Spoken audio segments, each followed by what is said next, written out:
അസ്സലാമു അലൈക്കും വറഹ്മത്തുള്ളാഹി വബറകാതുഹു. ബിസ്മില്ലാഹിർ റഹ്മാനിർ റഹീം.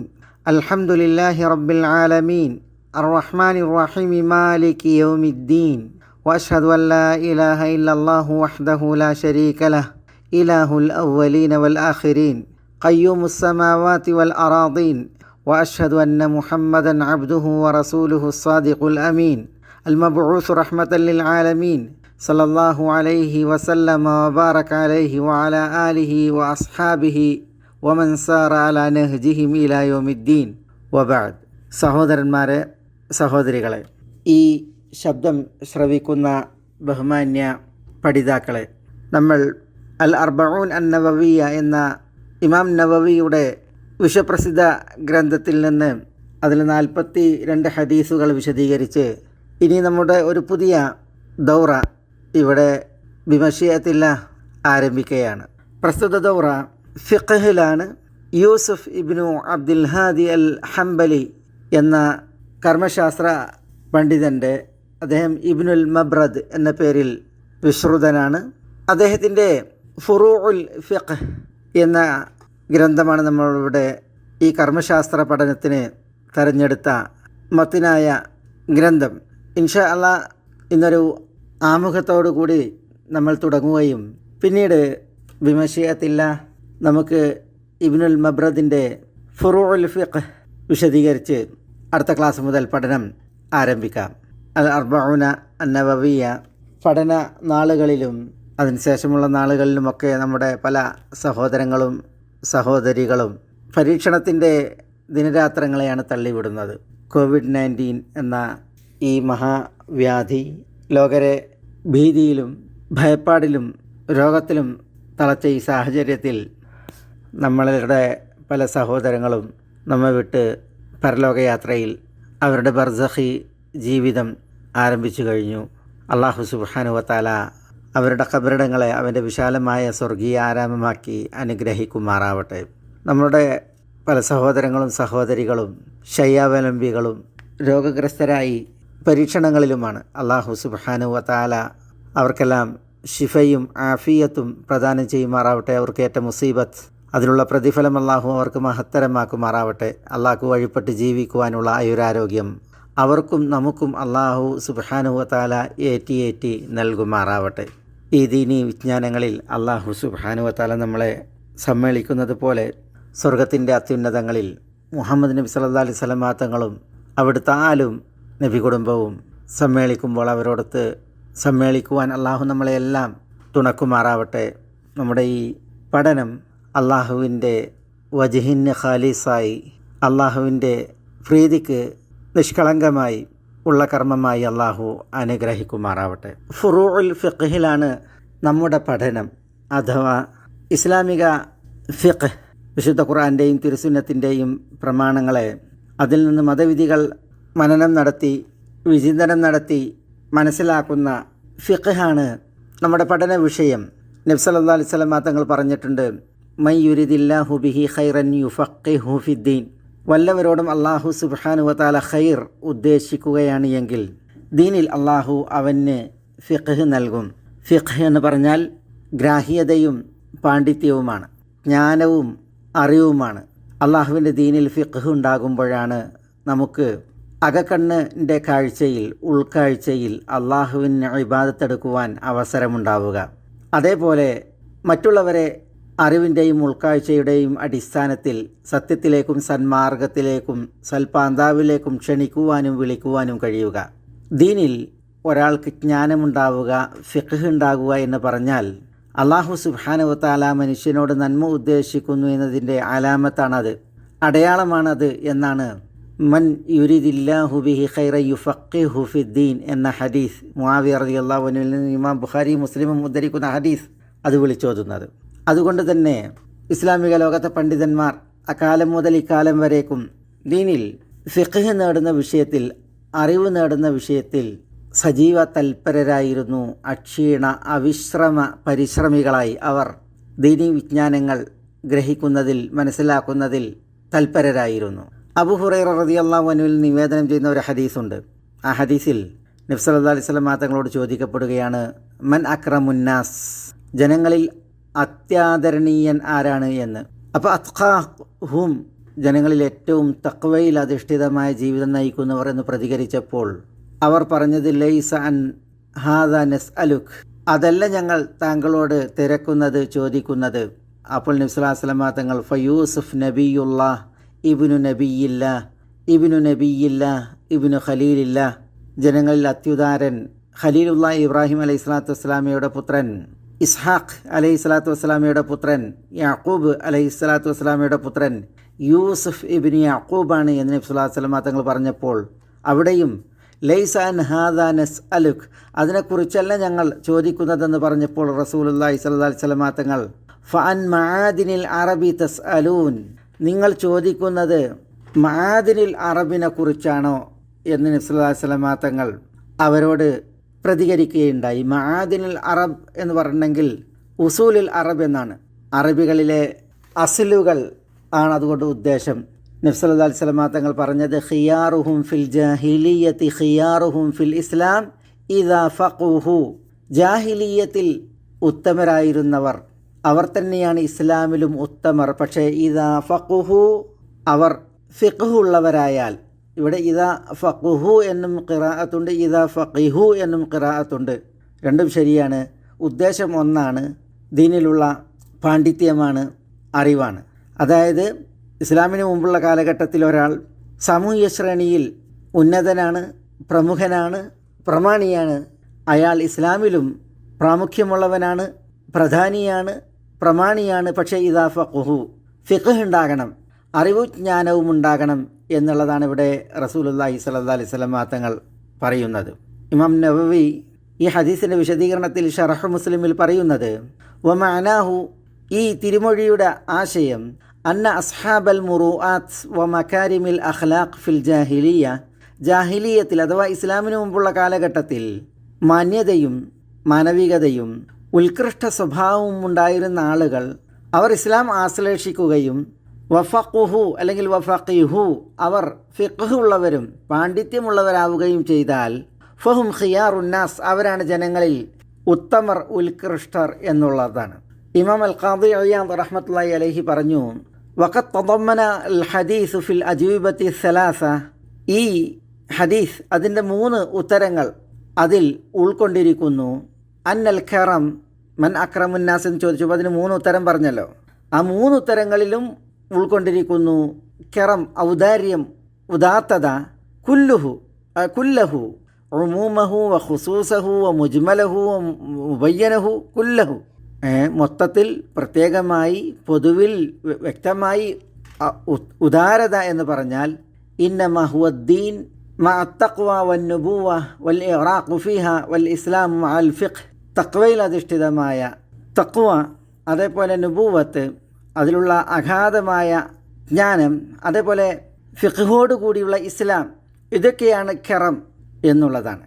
ആളുകൾ ശർഈയായ വിധികളെക്കുറിച്ച് അറിവുള്ളവരായിട്ടുണ്ട് എങ്കിൽ അവർ അക്രമുന്നാസ്, ജനങ്ങളിൽ ഏറ്റവും ഉത്കൃഷ്ടരാണ്, അത്യുദാരരാണ്, അതിമഹനീയരാണ് എന്നാണ് ഈ തിരുമൊഴിയുടെ ആശയമെന്ന് അദ്ദേഹം കുറച്ച് ആ വിഷയം സംസാരിച്ച് അതിൻ്റെ രത്നചുരുക്കം നമ്മളെ ബോധ്യപ്പെടുത്തുന്നത് ഇങ്ങനെയാണ്. പറഞ്ഞു വരുന്നത് സഹോദരന്മാരെ, ഫിഖഹിൻ്റെ പ്രാധാന്യമാണ്. ഇസ്ലാമിൽ ദീനീ വിഷയങ്ങളിൽ നമ്മൾ ജ്ഞാനം, അതേപോലെ മതവിധികൾ ഗ്രഹിച്ച് മനസ്സിലാക്കുക എന്നുള്ളത്, ദീനീ വിജ്ഞാനങ്ങളെ പുൽകുക എന്നുള്ളത് വളരെ പ്രാധാന്യമുള്ള വിഷയമാണ്. ഒരാളോട് അള്ളാഹു നന്മ ഉദ്ദേശിക്കുന്നു എന്നതിൻ്റെ അലാമത്തായി, അടയാളമായി, അപ്രകാരം ഒരു വ്യക്തി ദീനിൽ ആദരണീയനാണ്, അത്യുദാരനാണ് എന്നതിൻ്റെ തെളിവായി അത് പഠിപ്പിക്കപ്പെട്ടിരിക്കുകയാണ്. ഫിഖ് എന്ന് പറഞ്ഞാൽ അതിനെ സാങ്കേതികമായി വിശദീകരിക്കുമ്പോൾ പിൽക്കാലത്തെ പ്രത്യേകമായൊരു ഭാഷ്യമാണ് അതിന് പറയപ്പെട്ടുള്ളത്. പൂർവ്വകാലത്ത് ഫിഖ് എന്ന് പറഞ്ഞാൽ ദീന് മുഴുവൻ ഫിഖാണ്. നമ്മൾ പറഞ്ഞു ഫിഖിൻ്റെ അർത്ഥം എന്താ? ഗ്രാഹ്യത എന്നുള്ളതാണ്. യാ ഷുഐബു ലാ നഫ്ഖഹു കസീറ മിമ്മ തഖൂൽ, നീ പറയുന്ന ധാരാളം കാര്യങ്ങൾ ഞങ്ങൾ ഗ്രഹിക്കുന്നില്ല. ലാ നഫ്ഖഹു എന്നാണ് പറഞ്ഞത്. അതേപോലെ യുഫഖിഹു ഫിദ്ദീൻ, നമ്മൾ കേട്ട ഹദീസ്, മുആവിയ റളിയല്ലാഹു അൻഹു എന്നുള്ള ഹദീസ്, അല്ലാഹു സുബ്ഹാനഹു വ തആല ഫിഖ് നൽകുമെന്ന് പറഞ്ഞ്, ദീനിൽ ഗ്രാഹ്യത നൽകുമെന്ന് പറഞ്ഞ്, അതേപോലെ ഇബ്നു അബ്ബാസ് റളിയല്ലാഹുവിന് വേണ്ടി റസൂലുള്ളാഹി ദുആ ചെയ്തപ്പോൾ അല്ലാഹുമ്മ ഫഖിഹു ഫിദ്ദീൻ എന്ന് പറഞ്ഞു, ദീനിൽ ഫിഖ് നൽകുക എന്ന് പറഞ്ഞു. അവിടെ പിൽക്കാലത്ത് ദീനിൻ്റെ ഇബാദാത്തുകളുമായി ബന്ധപ്പെട്ട, അതേപോലെ മുആമലാത്തുമായി ബന്ധപ്പെട്ട ഇങ്ങനെയുള്ള വിഷയങ്ങളിൽ മാത്രമുള്ള അറിവല്ല ആദ്യകാലത്ത് ഫിഖ് കൊണ്ടുള്ള വിവക്ഷ. അബൂ ഹനീഫത്തുൻ നുഅ്മാൻ ഫിഖ്ഹിനെ വ്യാഖ്യാനിച്ചപ്പോൾ മഅരിഫത്തുൻ നഫ്സ് മാ ലഹാ വമാ അലൈഹ എന്നാണ് പറഞ്ഞത്. ഒരു മനുഷ്യൻ തൻ്റെ മേൽ ബാധ്യതയായ കാര്യങ്ങൾ എന്തെല്ലാം, തനിക്ക് ലഭ്യമാകുന്ന കാര്യങ്ങൾ എന്തെല്ലാം, ഇതൊക്കെ മനസ്സിലാക്കലാണ് ഫിഖ് എന്നാണ് പറഞ്ഞത്. അപ്പോൾ ആദ്യകാല ഫുഖഹാക്കളുടെ വീക്ഷണത്തിൽ തൗഹീദ്, ഈമാൻ കാര്യങ്ങൾ, അള്ളാഹുവിൻ്റെ നാമങ്ങൾ, വിശേഷണങ്ങൾ, പ്രവൃത്തികൾ, ഇതൊക്കെ എന്താ ഫിഖ്ഹാണ്. അതിനാണ് അൽ ഫിഖ്ഹുൽ അക്ബർ എന്ന് പറയാം. എന്നാൽ അൽ ഫിഖ്ഹുൽ അസ്ഗർ എന്ന് പറയുന്ന ഫിഖ് ഉണ്ട്. അതെന്താ? അതാണ് നമ്മൾ പിൽക്കാലത്ത് ഫിഖ്ഹിന് പറയുന്ന വിവക്ഷയിൽ മനസ്സിലാക്കുന്ന കാര്യങ്ങൾ. അതായത് ഇബാദാത്തുകൾ, ശുദ്ധി വരുത്തൽ, നമസ്കരിക്കൽ, സക്കാത്ത്, നോമ്പ്, ഹജ്ജ്, അതേപോലെ ദുആവുകൾ, ദിക്റുകൾ തുടങ്ങിയ ഇബാദാത്ത് എന്ന പേരിൽ അറിയപ്പെടുന്ന വിഷയങ്ങൾ, അതുമായി ബന്ധപ്പെട്ട ഹുക്കുമുകൾ, വിധികൾ, അതേപോലെ സ്വഭാവങ്ങൾ, മര്യാദകൾ, മഹത്വങ്ങൾ, അതുമായി ബന്ധപ്പെട്ട ഹുക്കുമുകൾ, വിധികൾ, അതേപോലെ മുആമലാത്ത് എന്ന് പറയുന്ന ഇടപാടുകൾ, കൊള്ളക്കൊടുപ്പുകൾ, വ്യാപാരം, അതേപോലെ പണയം, വാടക, സന്ധി, അതേപോലെ ഷെയർ മാർക്കറ്റുകൾ, പിന്നെ കഫാല, ഹവാല തുടങ്ങിയുള്ള വിശദമായ കുറേ ഇടപാടുകളുമായി ബന്ധപ്പെട്ടുള്ളതായ വിധികൾ, പിന്നെ കുടുംബവുമായി ബന്ധപ്പെട്ട് വിവാഹം, വിവാഹമോചനം, വസിയ്യത്ത്, ഔഖാഫ്, അതേപോലെ മീറാസ് തുടങ്ങിയ വിഷയങ്ങളൊക്കെ ഉൾക്കൊള്ളുന്ന വിധികൾ, അതേപോലെ ശിക്ഷാവിധികൾ, അതേപോലെ കുറ്റകൃത്യങ്ങൾ, ഖിസാസ്, ശിക്ഷാവിധികൾ, ഇങ്ങനെ തുടങ്ങിയുള്ളതായ കർമ്മശാസ്ത്ര വിഷയങ്ങൾ, അതാണ് അൽ ഫിഖ്ഹുൽ അസ്ഗറിൽ വിഷയീഭവിക്കുന്നത്. പറഞ്ഞു വരുന്നത് ആദ്യകാല ഫിഖ്ഹിൻ്റെ വിവക്ഷയല്ല പിൽക്കാലത്ത് ഫിഖ്ഹിന് പറയപ്പെട്ടതായ വിവക്ഷ. പിൽക്കാലത്ത് ഫിഖ് എന്ന് പറഞ്ഞാൽ ആരാധനകൾ, ഇടപാടുകൾ, കുടുംബം, സ്വഭാവം, മര്യാദ, പെരുമാറ്റം, ശിക്ഷാവിധികൾ, അതേപോലെ തന്നെ കുറ്റകൃത്യങ്ങൾ, ഇങ്ങനെ തുടങ്ങിയുള്ളതായ മസലകളുടെ ആകത്തുകക്കാണ് ഫിഖ് എന്ന് പറയുക. നമ്മൾ ഇവിടെ ഫുറൂഉൽ ഫിഖ്ഹിലും ഇമാം ഇബ്നുൽ മബ്രദിൻ്റെ ഫുറൂഉൽ ഫിഖ്, അതാണല്ലോ നമ്മളുടെ വിശദീകരണ ഗ്രന്ഥം, അതിലും നമ്മളുടെ പഠനം ഈ കർമ്മശാസ്ത്ര വിഷയങ്ങളാണ്. ആ ഗ്രന്ഥത്തെ നമുക്ക് പരിചയപ്പെടാം ഇൻഷാ അള്ളാഹ്. ഈ ഒരു ആമുഖം, അതിനെ തുടർന്ന് ഗ്രന്ഥകാരനെക്കുറിച്ചും പ്രസ്തുത ഗ്രന്ഥകാരൻ്റെ ഗ്രന്ഥരചനയെക്കുറിച്ചും ഇൻഷാ അള്ളാഹ് നമുക്ക് മൊത്തത്തിൽ ഒന്ന് വായിക്കുവാനുണ്ട്. അതിനുശേഷം ഇൻഷാ അള്ളാഹ് അടുത്ത ക്ലാസ് മുതൽ നമുക്ക് ആ ഗ്രന്ഥത്തിൻ്റെ മത്തിനെ വായിച്ച് അതിലെ വിശദീകരണത്തിലേക്ക് പോകാം. ഞാനൊരു ആമുഖമായി പറഞ്ഞത് ഇസ്ലാമിക ഫിഖ് എന്ന് പറഞ്ഞാൽ അതിൻ്റെ ലക്ഷ്യവും അതേപോലെ അതിൻ്റെ താല്പര്യവും ആ ഫിഖ് കൊണ്ടുള്ള വിവക്ഷയും എന്ത് എന്ന് മനസ്സിലാക്കുവാൻ വേണ്ടിയുള്ള ഒരു ആമുഖമാണ്. അതോടൊപ്പം ദീനിൽ ഫിഖ് നേടുക എന്ന് പറഞ്ഞാൽ, ദീനിൽ അറിവ് നേടുക എന്ന് പറഞ്ഞാൽ, ഫിഖിൽ നമ്മൾ തൽപരരായി പണ്ഡിതന്മാരാവുക എന്ന് പറഞ്ഞാൽ അത് ഇത്രമേൽ മഹനീയമായ ഒരു കർമ്മമാണ്. നമ്മൾ ഫിഖ് നേടുമ്പോൾ നമ്മൾ അനുകരിക്കുന്നത് ആരെയാണ്? നമ്മൾ ഫിഖ് അഭ്യസിക്കുമ്പോൾ നമ്മൾ ആരുടെ മാർഗേണയാണ് ചരിക്കുന്നത്? ഇതൊക്കെ നമുക്ക് ഒരു തുടക്കത്തിൽ ഒരു വായനയായി ഉണ്ടാകേണ്ടതുണ്ട്. റസൂലുള്ളാഹി സ്വല്ലല്ലാഹു അലൈഹി വസല്ലം തങ്ങൾ ദീനീ വിജ്ഞാനങ്ങൾ ഗ്രഹിച്ച് അറിഞ്ഞ് അതിൽ വിധി ഏകി പ്രാവർത്തികമാക്കി ജീവിച്ച, അവിടുത്തെ സഹാബത്ത് ജീവിച്ച ആ മാതൃക, ഈ ഫിഖ്ഹിൽ ഇതിൻ്റെ സ്രോതസ് അള്ളാഹുവിൽ നിന്നുള്ള ദീപ്തിയാണ്, അള്ളാഹുവിൽ നിന്നുള്ള ബോധനമാണ്, അള്ളാഹു സുബ്ഹാനഹു വ തആലയാകുന്ന മതവിധിയാണ്. അതുകൊണ്ട് തന്നെ സമ്പൂർണമായി ഏതൊരു കാലത്തേക്കും ഏതൊരു സമയത്തേക്കും ഏതൊരാൾക്കും അനുയോജ്യമായിട്ടുള്ള സമ്പൂർണമായ വിധിയാണ് നമ്മൾ ഇവിടെ തേടിക്കൊണ്ടിരിക്കുന്നത്. അത് സത്യസന്ധമാണ്, അതിൻ്റെ സ്രോതസ് കളങ്കരഹിതവുമാണ്. ഇവിടെ ഫിഖ് ഉണ്ടായിരുന്നു റസൂലുള്ളാഹി സ്വല്ലല്ലാഹു അലൈഹി വസല്ലം തങ്ങൾ നിയുക്തമാകുന്ന കാലം. പക്ഷേ ആ ഫിഖ് അത് പലപ്പോഴും ഗുണം കെട്ടതായി, അനുഗ്രഹം മുറിഞ്ഞതായി, ശിർക്കൻ വിശ്വാസത്തിൽ ആ ഫിഖ് പ്രാവർത്തികമാക്കിയപ്പോൾ അത് ഫലം കാണാതെയുമായി. ഇപ്പം നബി സല്ലല്ലാഹു അലൈഹി വസല്ലം തങ്ങളുടെ സവിധത്തിലേക്ക് ഖൗല ബിൻത് സാലബ വരുന്നുണ്ട്. ഭർത്താവ് ഔസ് ബിൻ സാമിത്ത് അവരെ വിവാഹമോചനം അവരെ ബിഹാർ നടത്തിയ കേസുമായി ബന്ധപ്പെട്ട് ഔസ് ഖൗലയോട് പറഞ്ഞു, അൻതിക ബഹ്രി ഉമ്മി, എനിക്കെൻ്റെ ഉമ്മ എത്രമേൽ നിഷിദ്ധമോ അപ്രകാരം നീ നിഷിദ്ധയാണ് എന്ന് പറഞ്ഞു. ഖൗല നബിയുടെ അടുക്കൽ വന്നപ്പോൾ നബി സല്ലല്ലാഹു അലൈഹി വസല്ലം തങ്ങൾ അവർക്ക് കൊടുത്ത വിധി, നീ ഔസിൽ നിന്ന് വിവാഹമോചിതയാണ് എന്നുള്ളതാണ് എൻ്റെ അറിവ്. അതുകൊണ്ട് അവരോട് വേർപെട്ടിരിക്കുന്നു, അവരോട് പോകാൻ പറയാണ്. അപ്പോൾ ഖൗല നബിയോട് തർക്കിച്ചു നിന്നു. പ്രവാചകരെ, എൻ്റെ യുവത്വം മുഴുവൻ അയാൾ കവർന്നു, ഞങ്ങൾക്ക് പറക്കമുറ്റാത്ത മക്കളുണ്ട്. ഒരു വേർപാടായാൽ അതിൻ്റെ അത്യാഹിതം സഹിക്കാവുന്നതിലപ്പുറമാണ്. തർക്കിച്ച് അവസാനമാണ് ത്വലാഖ് എന്ന ഹുക്കുമിൽ നിന്ന്, അത് ജാഹിലിയത്തിൽ ഇവിടെ നിലനിന്ന ഹുക്കുമാണ്, ഇവിടെ നിലനിന്ന ഫിഖ്ഹാണ്. പക്ഷേ ആ തലാഖ് എന്ന ഹുക്കുമിനെ ദുർബലപ്പെടുത്തി അതിൽ പ്രായശ്ചിത്തം അല്ലാഹു സുബ്ഹാനഹു വ തആല വിധിയാക്കി അവതരിപ്പിച്ചു. അതാണ് സൂറത്തുൽ മുജാദിലയുടെ തുടക്കത്തിൽ നമ്മൾ വായിക്കുന്ന ബിഹാറിൻ്റെ വിഷയത്തിലുള്ളതായ പ്രായശ്ചിത്തം കെഫാറത്ത് നമ്മൾ വായിക്കുന്നത്. ജാഹിലിയത്തിൽ ഫിഖ്ഹുകൾ പലതും ഉണ്ടായിരുന്നു. അൽ ഖത്ൽ അൻഖ അംഫാലിൽ ഖത്ൽ എന്ന് ഒരു തത്വമുണ്ട്. വധത്തെ മനുഷ്യവധത്തെ ഇല്ലായ്മ ചെയ്യും എന്ന്. അതെന്താ? കൊലക്ക് പകരം കൊല, ഖിസാസ്, അതിൻ്റെ ഫലമറിയിക്കുന്ന പ്രയോഗമാണ്. അത് ജാഹിലിയത്തിലെ പ്രയോഗമാണ്. കൊന്നവനെ കൊല്ലുക എന്നുള്ളത് ജാഹിലിയത്തിലുണ്ടായിരുന്നു. അതുതന്നെയാണ് ഇസ്ലാമും ആ വിഷയത്തിൽ വകവെക്കുകയുണ്ടായത്. പക്ഷേ അതിൻ്റെ സമ്പൂർണമായ നീതിയോടുകൂടി ജാഹിലിയത്തിൽ ആ നീതി ഉണ്ടായിരുന്നില്ല. ജാഹിലിയത്തിൽ കൊന്നവനെയും കൊല്ലപ്പെട്ടവനെയും നോക്കും. എന്നിട്ട് കൊല്ലപ്പെട്ടവൻ പ്രമാണിയാണ്, പ്രമുഖ കുടുംബത്തിലെ മെമ്പറാണ് എങ്കിൽ തത്തുല്യമായി ഒരാളെ കൊല്ലുക അല്ലെങ്കിൽ കൊന്നവനെ കൊല്ലുക എന്നുള്ളതല്ല. പിന്നെയോ കൊല്ലപ്പെട്ടവന് പകരം താരതമ്യേന കൊന്നവൻ്റെ കുടുംബം സ്ഥാനം കുറഞ്ഞവരാണ് എങ്കിൽ അതിനനുസരിച്ച് ആളെ തിരിച്ചു കൊല്ലുക എന്നുള്ളതായിരുന്നു. ഒരാൾക്ക് പകരം പലരെയും കൊല്ലുക എന്നുള്ളതായിരുന്നു.